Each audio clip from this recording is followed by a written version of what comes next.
ka dagaalamo waa isaga, ka u dhinta waa isaga, ka dhaawaco waa isaga, ka dhabarka beela waa isaga, ka ay dartood ku nool yihiin ama ay nolosha ku sii wadaan waa isaga.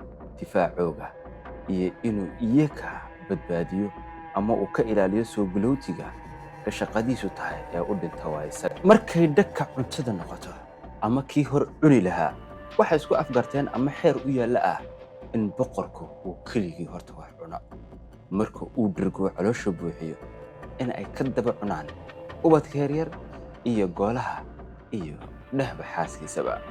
waana xaq uu isagu leeyahay oo ay u garteen inuu mudan yahay maadaama uu yahay ka difaactamo.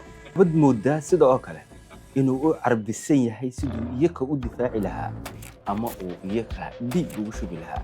sidaa darteed wuxuu xeerkoogu yahay in uu adkaado ama uu awood yeesho si iskaga difaaci karo ama uu isla raxantani uga difaaci karo wixii ku soo duula ama libaaxyada dhuldoonka ah, soo galowtiga ah ama u socda inay laayaan isla cagabaruuradiisa lana wareegaan isla goolaha uu ku soo tabcay. hadduu waayo xaquuqda u gaarka ah ee ay u gartaan ama uu cuni waayo inta u badan wuxuu noqon doonaa mid daciif ah oo awood aanan lahayn kana hortegi karin libaaxyada ku soo duula.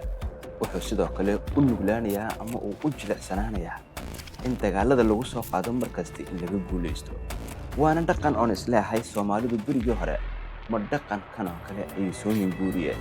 waxaa inta badan dhaqanadii hore lagu soo sheegi jiray in ragga horta wax la siin jiray markay raggu dhergaan ama ay cunteeyaan in la cuntaysiin jiray dadka kale jooga reerka. sidoo kale waxaa ku adkaanaya kormeelka iyo inuu soo wareego oo uu mid kastiba fariin ugu diro in goobtani uu joogo ama uu isagu ka taliyo.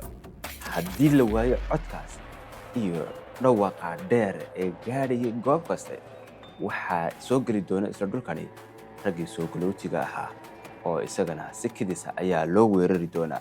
sidaa darteed waa inuu awood lahaado. isla intaan soo sheegnay darteed markii la isku daro ama sababaha la isku geeyo waxay u garteen in libaaxu ama aarku ay xeerkan ku saxan yihiin oo awoodda isaga loo dhiso siduu u galo dagaalada ama uu safka hore u galo.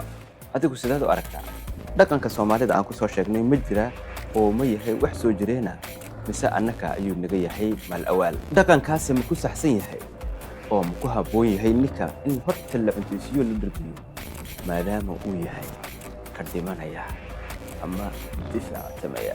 sidoo kale waxay naga wargelina fiidiyogan oo dhammaystiran oo ilaa 3 ilaa 5 daqiiqo ah wuxuu ku jiraa dhanka YouTube-ka.